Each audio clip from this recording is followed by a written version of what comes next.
What's up mga ka-basic? Welcome back for another tutorial video. So ngayon ituturo ko sa inyo kung paano i-correct ang gyro error pag nasa birth or puerto tayo. So first kukunin natin ang gyro error natin muna. So makikita natin ang heading natin is 121.4 degrees true.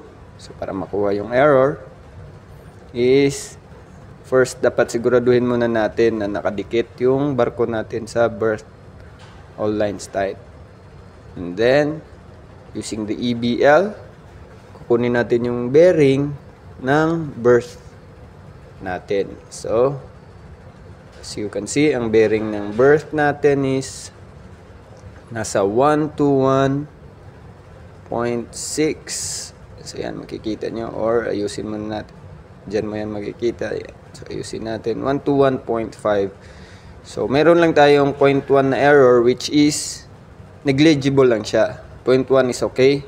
Pero for the purpose of this video, tuturo ko sa inyo kung paano i-correct yung error na yan na 0.1. So, yan. 121.5. Let's go! Ayan. 121.4 ang nakadisplay sa ating gyro panel. So, pag malaki na yung gyro error nyo guys, necessary talaga yung procedure na ito. So, adjust muna natin yung dimmer para makita natin. Okay, maximum na. Start. Step number 1. Yung acknowledge, tsaka set. Yan. Long press mo lang siya hanggang lalabas ang A-1. Oops! Lumagpas tayo. So, pag ganyan ang nangyari, long press mo lang siya ulit. Yan, para babalik siya sa normal display. Then, long press mo ulit para makuha mo yung A-1. Oops. Again, tatimingan mo lang talaga. Ayan, A-1. Ganyan dapat ang lalabas. And then, adjust natin sa baba para may reference tayo. Kita natin yung dimmer. Step 2, press mo ang display. Yan, A-2. Pagka ganyan na, press mo ang set. Yan. 355.6. Since ang error natin is 0.1, magdadagdag tayo ng 0.1. Okay? So, gagawin natin 355.7. Yun.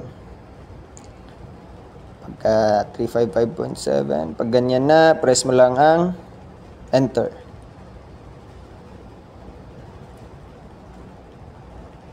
Yan.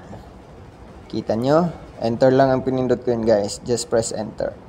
Tapos makikita nyo na sa ilalim, 121.5 na siya. Yan. 121.5 na.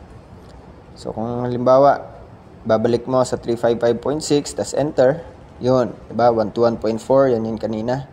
So gagawin lang natin 355.7, enter. So 121.5 na. So yan na yung corrected heading natin. Then, long press mo lang ulit yung dalawa. Yun. So, corrected na yung gyro natin. So, thank you for watching. Follow for more videos.